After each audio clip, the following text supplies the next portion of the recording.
Support the game, the owners, and anyone who's involved in it. Mechwarrior, Wild Rose. Battletech fiction by Lucien Dacier. Chapter 16. Uncharted Wilderness.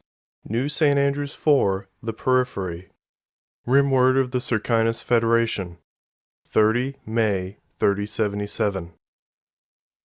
A nav point appeared on Marie's screen, designating a spot on the edge of their engagement zone. She put the Blossom into motion, with the Katamari right behind her. "Are you well, Blossom?" Hoshino asked her once they were moving. "The metal is strong, but perhaps the flesh needs a moment." "I'm alright, thanks," Marie answered. She guessed why he would ask. She was feeling a chill as the adrenaline began dying off. At least her stomach was staying calm this time. Hoshino followed along behind her as they made their way to the nav point. Within moments, Bauer came into view, standing guard over a motionless quick-draw. Marie's eyes widened at the sight. The quick-draw looked as though it had been torn limb from limb. She pointedly avoided looking at the wreck of the exploded Wolverine. "Status check. Who's damaged?" Caradin asked, her voice cold and sharp over the comm line. "Katamari, reporting damage to right arm and shoulder," Hoshino answered. "Don't try bench pressing a quickie next time," Wolfgang chuckled. "This is Blossom," Marie announced. "Armor damage pretty much everywhere, but no blow-throughs." "Confirmed," Caradin answered. "Bauer, how about you?" "Ach, I'll be needing to give the engineers their chance to show off after this. But that was a bonny mix-up you had," Bauer answered, his voice sounding far more energetic and excited than he had any right to be. "First round of pints is on me when we get back to base." "We're not going back yet," Caradin warned. "That was a screening force. It was trying to hold us up and buy them time to move their base of operations. We've got a narrow window to push the advantage here." The trees parted as Fleetfoot appeared, followed shortly by Wolf. "I'm taking point. Blossom, you're with me. Katamari, you're rear guard. That Vulcan and Javelin rabbited. If they double back, be ready to put them down. Wolf, you're on recovery duty. Round up any ejection seats and secure the pilots." Wolfgang groaned in response. Put the kid on cleanup duty, LT. Give me something important to do." "Blossom's coming with me because she's still in one piece. If you've got that much time, pick up your arm once you're done getting Thomas." The Raptor turned slightly to face Bauer, seeming to consider the Arbiter for a few seconds. "Bauer, come along. Meridian's gonna want to see how this ends. Keep up with us and try to keep your head down." Fleetfoot had started moving almost before she'd finished talking. The other Hussars immediately confirmed their orders and headed off into the woods. Marie was last to react, following Fleetfoot and Bauer as they marched in the other direction. "When were you guys gonna tell me that thing was just a chameleon?" Marie sent over the Lance comm channel. "It's called a learning experience," Wolfgang joked back. "Get your eyes off the sensor feeds and start thinking. You think if a group of pirates had 100-tonner, they'd deploy on a boondock planet like this?" "They've got an overlord," Marie grumbled. "Who's to say they didn't drop heavy hardware out here?" She heard Wolfgang bark a laugh in response to that. "Heh, a real kingy wouldn't even make me blink. Damn thing couldn't keep up with me." "Wolf is a master of the unexpected," Hoshino chimed in. "A scoutlands must keep the opponents guessing, keep them on their toes, and stay out of the sights. And when you see an opening, you've got to have the balls to say banzai and go full speed ahead," Wolfgang finished. "Reel it in, all of you," Caradin interjected. "We've got enough to do already. I don't need my people distracting each other. McCloud, if you've got questions about procedure, save them for the debriefing. Now stay with me and stay on the ground this time. Stick your head above the tree line again and you'll lose it." The harsh tone in Caradin's voice made Marie go quiet. She focused on maneuvering the Blossom through the woods after Fleetfoot, while Bauer trailed along after them both. After a minute, her comm blinked with a message from Caradin over a private channel. She took a breath and answered it. "Yes, LT?" she asked. Just wanted to say you did good back there, Caradin said. Maybe, Marie replied hesitantly, caught off guard by the markedly friendlier tone in the LT's voice. Sorry about the jump, it just seemed like the right move. I figured you were lining up for a shot in the back, like you did with me. It was a great move. You could see you were losing the fight, so you changed the rules. You knew I and the rest of the Lance had your back, and you got the up four looking at you to give us an opening. You know I just had to give you a hard time on the Lance channel, right? Sure, but why again? You blew up the Wolverine, Caradin answered. I could practically hear Thomas drooling over salvaging that thing. We were setting up to take it down in one piece. Now it's just a pile of parts. Marie winced, remembering the shout she'd heard over the line when the Wolverine had exploded. In the heat of the moment, she'd forgotten the Hussars were looking for a replacement mech for the sergeant. I was trying to disable it, really. I wasn't aiming for the ammo, she said defensively. You were in the middle of a fight and had a shot. You took out a mech heavier and more advanced than you. That's nothing to be ashamed of. In fact, I think you're getting a hang of how to fight like a hussar. And don't mind about the chameleon. I would have fallen for it too, if the Beagle probe hadn't spotted it earlier. I had my hands full, so I didn't have time to sync senses with you. But you still took it on and saw through the illusion. That was impressive. Thanks, Marie said, feeling a blush on her cheeks at the praise. Hey, mind if I ask a question? What about? Maybe it's not my place, but what's the story with Wolfgang? Marie asked. I mean, how'd you end up running with him? There was a pause of a good couple seconds. You're right, it's not your place, Caradin finally answered, before she made an amused chuckle. Wolfgang's got some issues, but we needed a fourth Mechwarrior to make a lance, and he came to me with a working mech. At least he usually manages to get the job done, one way or another.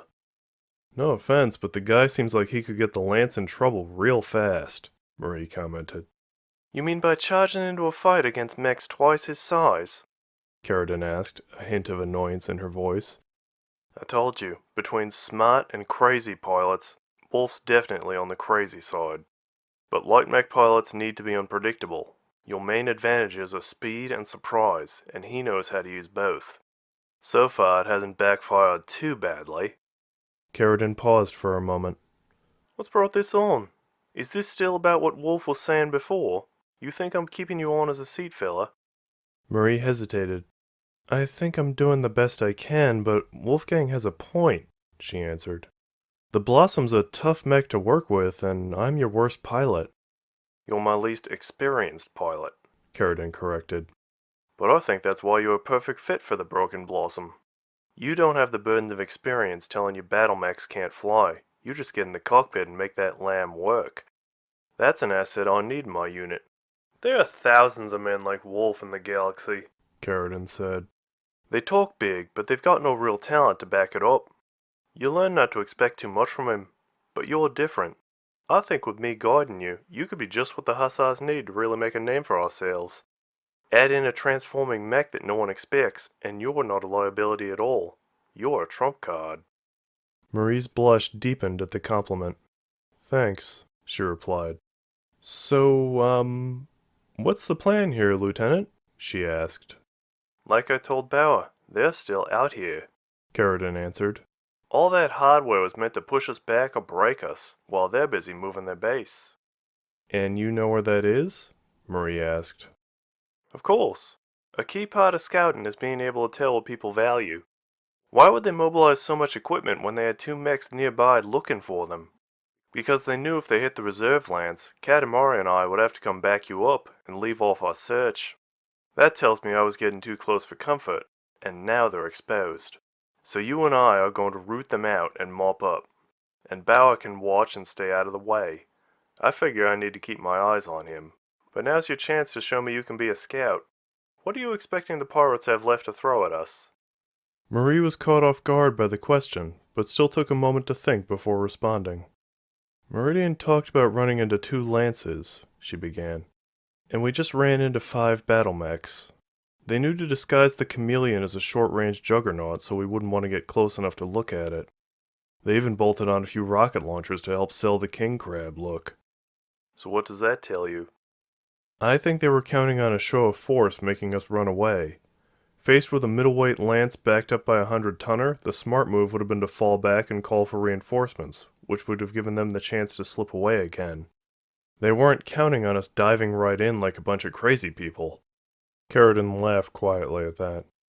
So 5 battle mechs accounted for, that means 3 left at most for a rear guard. And also they have ground teams, Marie added on, remembering the crews she'd seen at the convoy. Correct. That's another reason I brought you along. The Blossom's got anti-infantry guns. These people will be pulling out all the stops. Did you see how they blasted Thomas's ride instead of trying to capture another arbiter for themselves? We've got them scared. They're on the verge of breaking and they know it. So we're pushing forward, but keep your eyes open.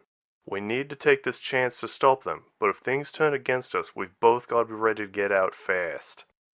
Marie's eyes flickered over to the mode conversion selector. Get out of trouble, lever, she muttered.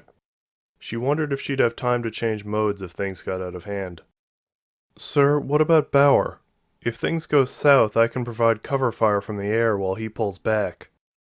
If I tell you to get out, that means get out, Caradin said. Bauer can handle himself. He's got an ejection seat. Now form up. A blip appeared on Marie's radar as Caradin shared her sensor data, including their destination. Before Marie could ask any more questions, Fleetfoot had accelerated into the woods. Marie had to concentrate wholly on keeping up with the smaller mech, struggling to maneuver through the trees and uneven terrain without tripping over anything. She swept her eyes constantly over the displays, looking for anything lying in wait for them. Marie also kept one eye on Bauer on her flank. The man was obnoxious, but she didn't like the idea of leaving him behind.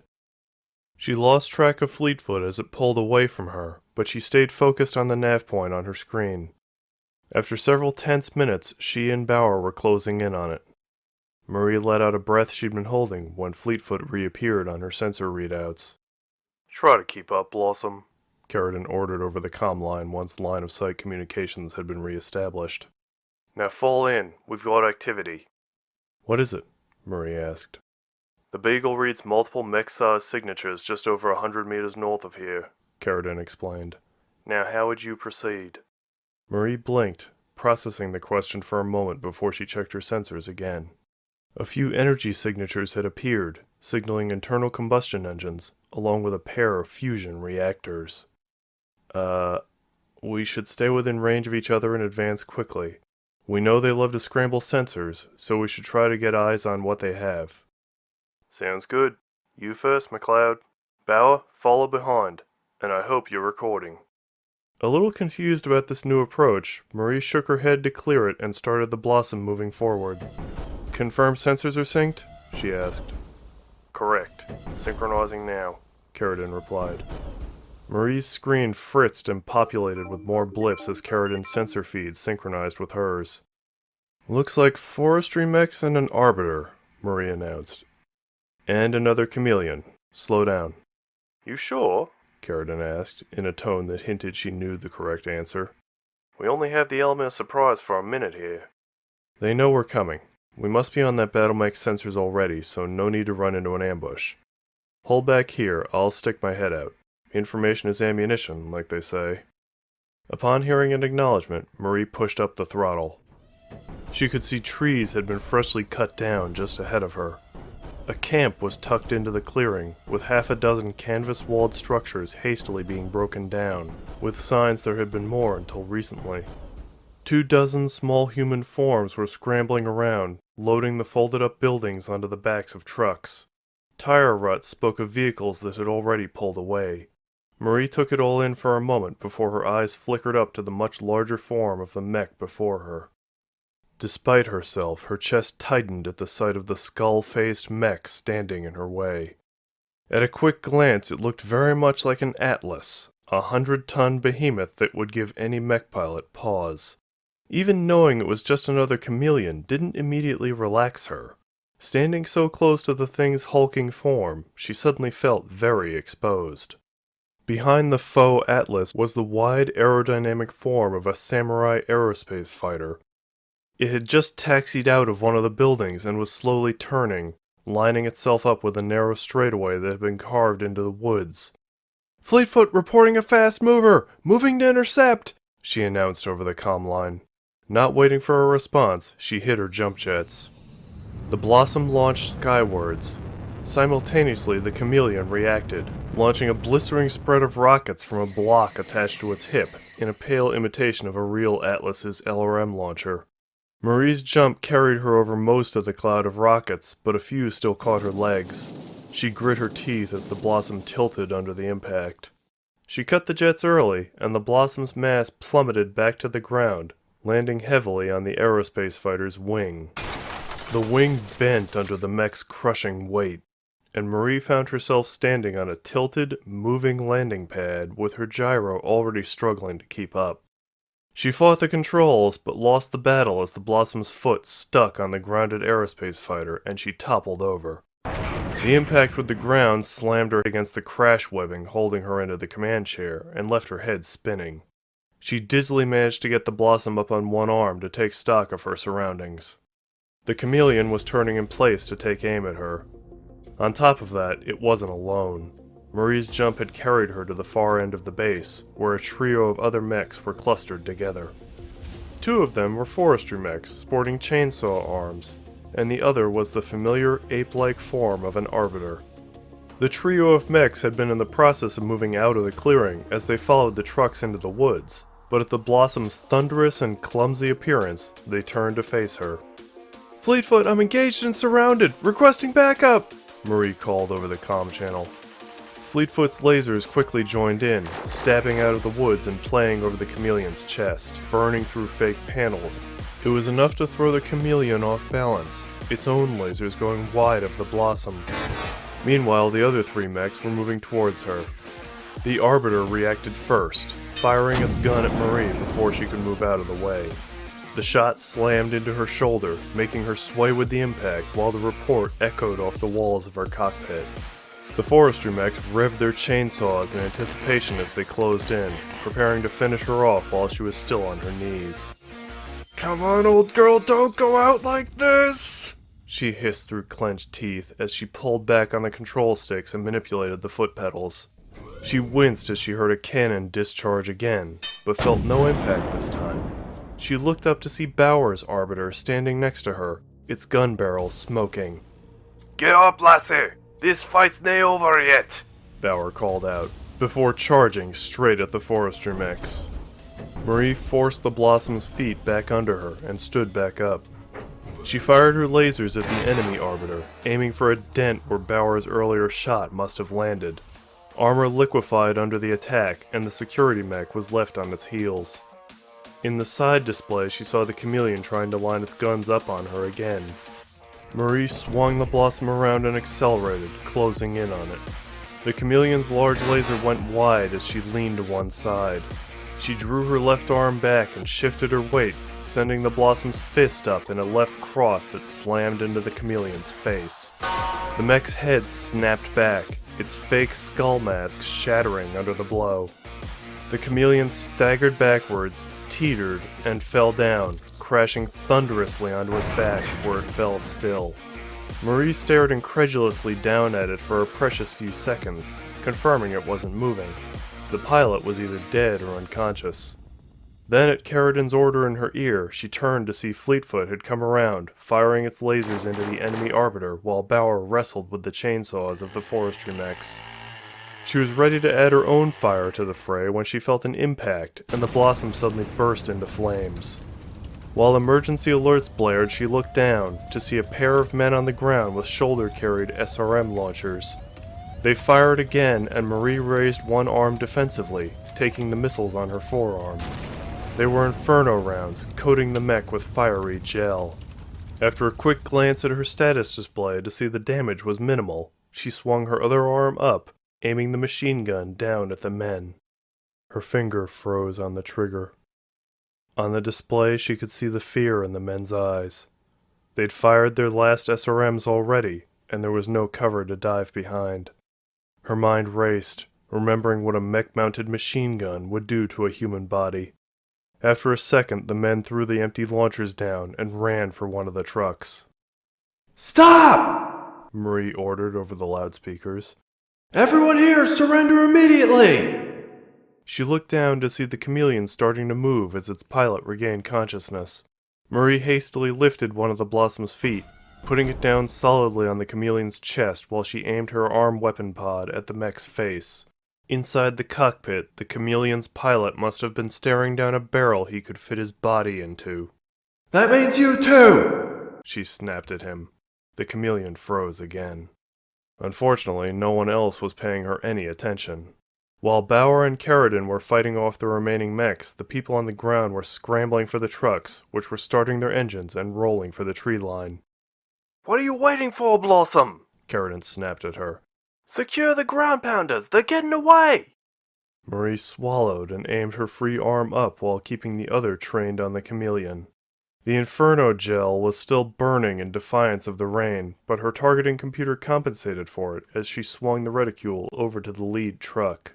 She still flinched as she squeezed the trigger, and a burst of machine gun fire peppered the ground in front of the vehicle.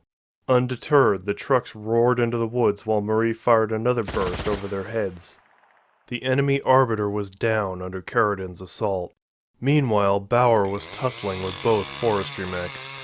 He punched one of them, then whirled around and blocked the chainsaw of the other with his cannon arm. The first ForestryMech recovered and drew back its own chainsaw. Bauer, on your six! Marie shouted, rapidly turning her reticule over to the enemy mech. Her heat alarms blared as her lasers flashed into the ForestryMech's chest, blasting through jury-rigged armor plating and starting a fire internally. There was a whoomp as something important gave out inside of the mech, and it collapsed, crashing heavily to the ground. Bauer bludgeoned the other ForestryMech into submission with his mech's heavy fist. Then he half-turned towards Marie and raised his cannon arm in a salute. Thank you, lassie, He sent out to her. Save it. Caradin said. Blossom, secure the area. You see them getting away, right? Without another word, Caradin turned and fired her lasers on the retreating trucks. Marie flinched and looked away. Men and women had been jumping onto the backs of the vehicles as they drove off. Surely Caradin would have missed them, right? She pushed that concern to the back of her head and looked down at the chameleon. You! Out! She shouted down at him. After a long pause, the mech's reactor powered down.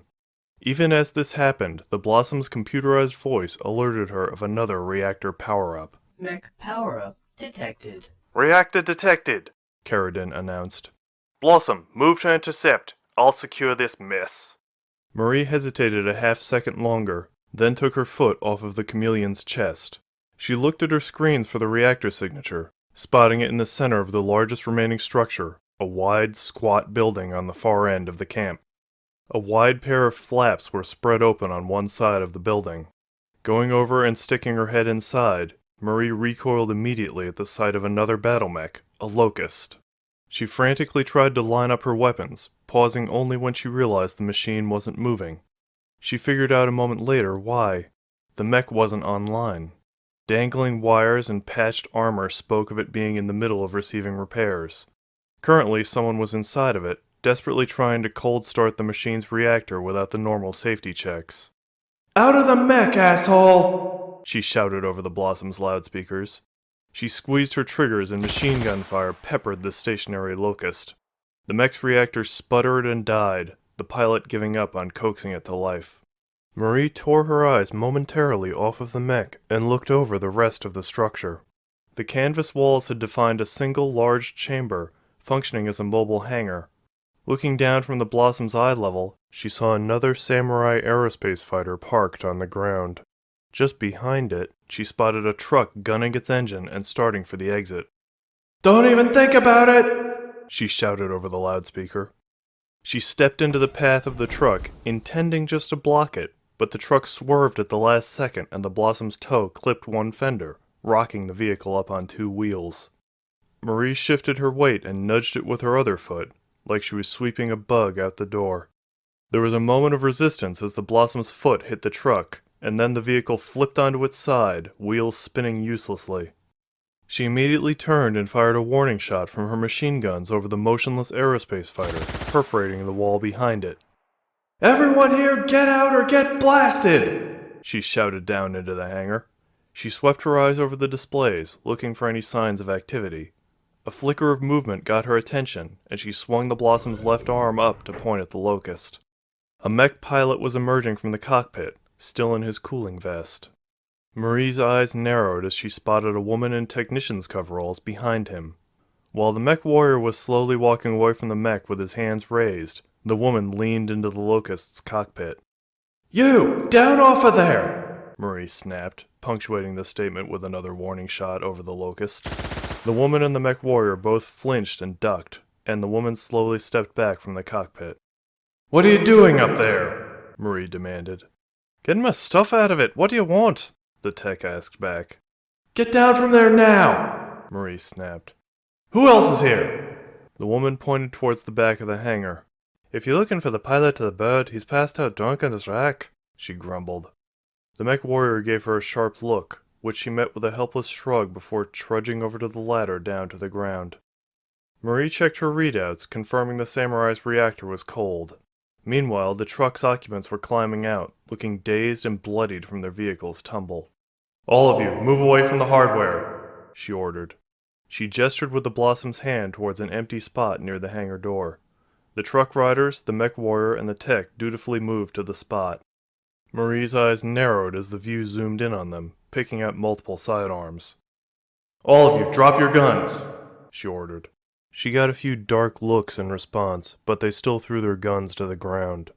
Hangar secured, Marie radioed to Caradin. Looks like about 10 personnel locked down.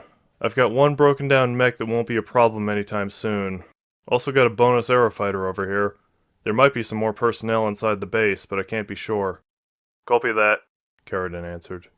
You've got the gun in the cockpit? Go in and secure the area. Sir? Marie asked. Shouldn't we call in Meridian's guys for that? Or at least the rest of the Lance? The Lance is en route now, but once they're here, I'm sending them off to round up the ones that rabbited. This is our moment, McCloud. Meridian's going to be over the moon when they hear we rooted out their pirate problem. Let's give them an image to really savor. Their little starlet standing there victorious, facing down the pirates she's humbled and put in their place. We've even got Bauer right here to watch you. Go make me proud, pilot. Marie groaned internally. She'd thought being out in the field would take her away from the constant publicity and marketing push from Meridian. She hesitated a few moments, looking back over the area. The enemy mechs were down, as was the samurai she'd landed on. The pilots were either out of commission or trapped in their cockpits. The rest of the area looked clear on her sensors, for what that was worth. The seismic sensors could pick up platoons of infantry easily enough, but could still miss individuals. She sighed. Bauer, come over here. I need you to stand guard. The Arbiter started over towards the Blossom. I can watch for you, lassie, but me gun's empty. Of course it is, Marie thought with a roll of her eyes. These guys don't know that. Just stand nearby and try to look scary. Bauer obediently took an overwatch position, holding his gun arm aimed over the base. Marie had to hand it to him. The hulking, spiky Arbiter at least looked intimidating, and Bauer did a good job posing with it. Dismounting, she announced into the comm, and turned the reactor down to a low-power standby. It's okay, old girl. The LT must know what she's doing, she whispered to the Blossom. It took her a few minutes to get out of her neurohelmet and cooling vest, unplug her legs from the cockpit power socket, and unbuckle herself from the command chair. Then she pulled on a jacket and sweatpants she had tucked into the back of the cockpit. She would just as soon not try to secure an enemy base in her underwear. She put on a portable radio headset that would keep her in touch with Bauer and the Hussars. With some hesitation, she strapped on the Mydran's sidearm and checked that it was loaded and safetied before she wrenched the cockpit hatch open. Rain immediately started dripping into the cockpit, running off the Blossom's head. A retractable ladder unrolled, stretching down the 10 meters to the ground. Her cybernetic legs made climbing down the ladder an awkward affair, having to take the metal rungs one at a time down the height of the mech. When she was 5 rungs from the ground, she saw something move out the corner of her eye. She turned to look at it, but her foot slipped off the wet rung. She gasped as she lost her grip on the ladder, falling the rest of the way down. She half landed on one foot, lost her balance, and crashed down on her knee before collapsing on all fours. She cursed through clenched teeth and looked up at the hangar. The group of pirates was still standing where she'd told them to. The motion Marie had seen had been all of them raising their hands in surrender. "Don't move," she said weakly. She awkwardly got back up. The knee she'd landed on made a whining noise and popped as it moved, leaving Marie gritting her teeth in frustration. She drew the Mydran and pointed it at the assembled pirates. "No one try anything funny," she said firmly. She stood to her full height, able to look most of them dead in the eye. "Be honest, are you going to kill us?" the tech asked. "Because if you are, just get it over with." "Were you planning to give me a reason?" Marie asked. "No? Then stay quiet and don't move." The tech seemed to take the hint and quiet down. Satisfied they were secure for the moment, Marie went over to the back of the hangar where a small barracks had been set up. It was really just a few cots lined up behind some temporary folding walls. Marie saw a few cots held people wrapped in bandages. Another one held a man who was snoring loudly. She wrinkled her nose. She could smell the alcohol on him from 3 meters away. She was about to report the hangar was clear when she heard the miniature thunderclap of superheated air from laser fire. She tensed, lifting her gun up to pan over the hangar. Once she confirmed no one was immediately jumping out at her, she touched the radio on her ear. "Lieutenant, I'm hearing laser fire. Is that you?" Roger that. Caradin calmly answered. That mech pilot thought I wasn't looking and tried to get back in the cockpit. So, you all done back there? Yes, Roger. The hangar bay is secure. Aerospace pilots accounted for. I've got prisoners back here, a few of them injured. Sounds good to me, Caradin replied. Alright, lock them down, make sure Bauer gets a good view of it all. I'll be over there in a minute. Marie headed back into the hangar, stumbling a few times as her knee protested. She made it over to where the group of captive pirates were waiting under Bauer's watchful gaze. Most of them had the quiet, resigned look of people ready for whatever fate might be waiting for them. The tech in particular could not hide the fear in her eyes. Marie caught the smell of superheated metal, clear even through the rain. She glanced in the direction of Caradin's raptor, which was heading over to them. Marie knew it was a light mech, but it still made the ground shake with its approach. It towered over them, an imposing titan surveying its territory. Not bad, Caradin said into Marie's ear over the comm line. Any sign of the captured materiel? Marie shrugged. None yet, but I just got here. Give me a minute to ask these people a few questions. She cut off as the raptor suddenly twisted at the waist to look at the overturned truck. Marie looked down to see the driver had climbed out and staggered onto the ground. He had a gun in his hand, and as he stumbled towards them, he leveled it at Marie. She gasped, but it was already over. One of the lasers in the raptor's arms flashed, its red beam refracted in the falling raindrop as it hit the man dead center. Marie flinched as she felt something hot spraying over her. Blinking away after images, she saw the driver had been half incinerated and half exploded. She could only stare at the small crater left behind, her ears ringing with her suddenly racing pulse as she realized the hot wetness on her face was the man's flash-boiled blood. She hastily slapped her free hand over her mouth as her stomach lurched. "Don't throw up, don't throw up, don't throw up," she frantically told herself. Behind her, the prisoners were recoiling from the raptor. Thought you said this camp was secured, McCloud, Caradin snapped in her ear. What are you doing down there? I thought he was out of action, Marie weakly answered. Never assume. Fine, I'll tie this up, Caradin hissed as the raptor turned back to face the prisoners. Something in Caradin's voice gave Marie a chill. She moved as quickly as she could, her leg protesting every movement as she staggered in front of the pirates. She stood there, struggling for balance, and stared up at the raptor. "Lieutenant, what are you doing?" she demanded. She didn't bother with the comm line, she just shouted it up at the mech. "I'm doing your job," Caradin coldly replied over the loudspeaker. "In the last 5 minutes, I've had one of them try to restart a mech after surrendering, and one infantryman try to kill one of my people. So I have no choice but to do risk management." The raptor's arms swiveled down to point its lasers at the pirates. "Wait!" Marie shouted, holding up both hands. "The base is secured, all right?" she said. "I'll take responsibility for them. No more trouble." The raptor loomed over them silently. looking like a bird of prey staring down at a wounded mouse. The lasers remained leveled at them, unmoving for a long minute. Begging your pardon, Lieutenant, but the fight's o'er. Bauer said over the comm line, his voice uncharacteristically calm. You can bet the Claves of New St. Andrews will want to deal with this lot themselves. Fleetfoot turned at the waist, momentarily looking at Bauer's arbiter. Suit yourself. Caradin finally replied over the comm. The Raptor swiveled and stepped over to the truck. It nimbly balanced on one leg and nudged the truck back over onto its wheels with one foot. The truck landed heavily over the blast mark where the driver had died. I'm going on to join Wolf and Katamari on interception duty, Caradin announced over the comm. McCloud, you volunteered to watch these people, so they're your responsibility. There's your prisoner transport. I expect all of them back at base and accounted for, double time. At those words, the Raptor moved away from them, apparently considering the matter resolved. Marie stood there speechless for a moment, watching it go. Good job, lassie, Bauer said quietly in her ear. Marie looked up at him. You too, she answered, giving him a thumbs up. The Arbiter returned the gesture. Marie turned back to the prisoners. Her hand clenched on the gun, but she kept it aimed at the ground. All right, you heard her, she said, trying to sound hard.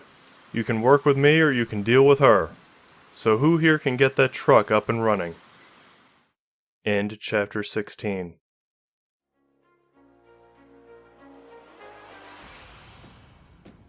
Thanks for listening. And if you've listened to the previous chapters, thanks for coming back. I hope you enjoyed this. Battletech and Mechwarrior are the property of Catalyst Game Labs. Before them was WizKids, and before them was FASA. There are also countless authors and artists who have contributed to this universe over the years. I encourage you to support the owners and any contributors in any way you can. Sound effects are sourced from freesound.org under the Creative Commons license. Music comes from joystock.org, published on a non-monetized video as per their rules. Cyberpunk battle music comes from Alex Productions. A link is in the description. Rachel McCloud, the Bristol, Marie Rose Sr., and the Black Thorns are all creations of James D. Long, who among other things wrote Main Event and DRT for the Battletech universe. Go read his stuff. Image of the Chameleon Atlas is from Croissant on Twitter. A link to their Twitter bio is in the description, and an image is posted on the screen right now. Image of the Arbiter is from Tychorion on Twitter. A link to their Twitter is in the description as well. Images of the ForestryMech, the Locust, and the Samurai Aerospace Fighter are from Sarna. A link to that is in the description as well. As always, like, comment, and subscribe if you think I earned it. I have also made a gallery of the art that has been made for this story so far. I've collected it on my Ko-fi page, a link is in the description. Donations are not required, but they are appreciated, and go towards paying the artists and hosting the podcast version. You can also follow me on Twitter, my handle is @LucenDossier. You can watch me post Battletech memes there, and also give updates on this story. Thanks again.